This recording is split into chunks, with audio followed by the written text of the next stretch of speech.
Eagle Eye Football.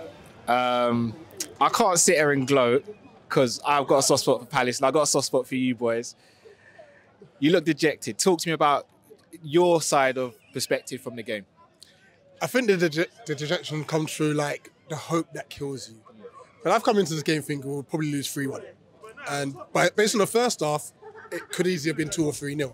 I think Jota had a few chances. You dominated the game first half. Midfield dominant. We couldn't get anywhere near you. And whenever we did have the ball, all we were doing was just giving it back to you. Granted, I could see what Arne Slot started. They set like traps. There was a lot of pressing traps. So like Van Dijk would just stand on the ball and he's urging someone to press him. And then next minute is pass, bang, into the midfield and you're gone. And we couldn't cope with it first half. I think Sarden had a chance towards the end of the first half. And I think that gave us hope and it's incredible. Alisson's he's annoying. He's just annoying.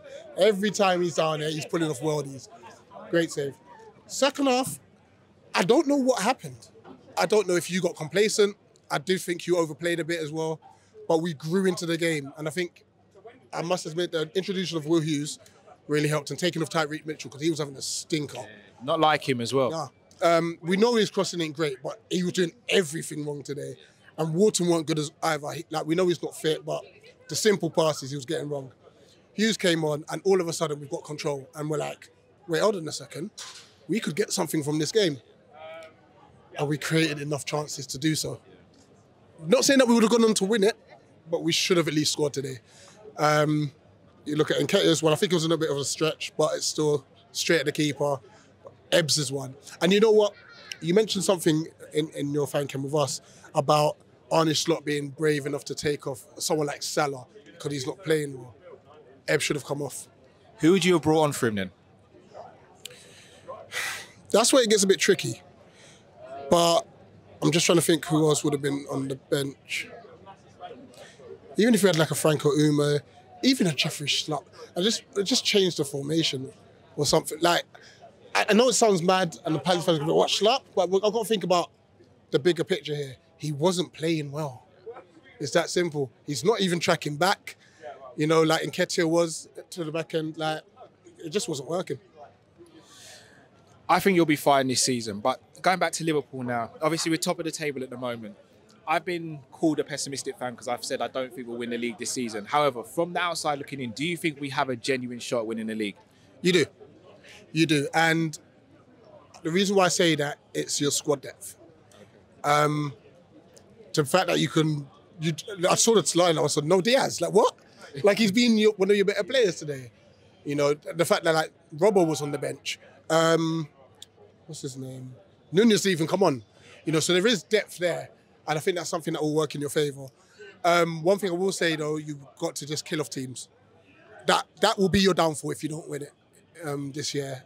But that's not taking credit away from like the Arsenal and Man City, who are fantastic teams themselves. But yeah, you've got to come to places like this and kill us off because we should have got a draw here. Completely agree. Who would you say was Liverpool's best player today? I thought it was Graham Birch. You were obviously inside the stadium watching the game live. Who, from looking at the game, who would you say stood out for me? Jota. Here's why. He was a nuisance. He should have scored more goals. He should have. I'm just watching him play and I'm just like, he's a pest. He's just everywhere. His hold-up play, he's only tiny, isn't he? Yeah. But his like hold-up play was brilliant and stuff. I think he'll be disappointed not to have a hat-trick today. I said the same thing. So I'd say Jota. Interesting. I'm interested to see how people react to that. The penalty incident, talk to me. When I first saw it, I was like, Gay's making a meal out of something. I saw the replay and I'll be honest with you, if that happens to us, I'm screaming for a penalty. Do you think you're hard done by that? It is 1,000,000% a penalty. I don't care. Apparently the statements come out saying he hasn't held it for long enough and it didn't impact play. It's a foul. It's a foul in the box. No word of a lie, if it was against Liverpool, you get that. We don't get it because we're playing against the top 6 side. And a decision like this never go in our favour at all. Like, look at when Jota had the penalty here a couple of seasons ago. You got the penalty when it weren't even a foul. And this one, it's 100% a foul. Like, if it was like a little shirt pull and a let go of Quinn, he's literally... Do you want to marry him? He was literally holding his hand for about 3-4 seconds. It's a penalty. Crystal Palace for the rest of the season, what are your expectations? just try and win the game first. Look, I think the way we ended last season, we had high hopes of trying to, get push up the table. But look, let's just get our first win, take it from there. Hey, Rich, before I let you go, where can the people find and support you? Eagle Eye Football on YouTube. We are Palace fans. We love our club. This is why we're here each week doing it. And I'm sure things will look up for us. They will, man. Smart, man. Appreciate you as always, bro. I love you.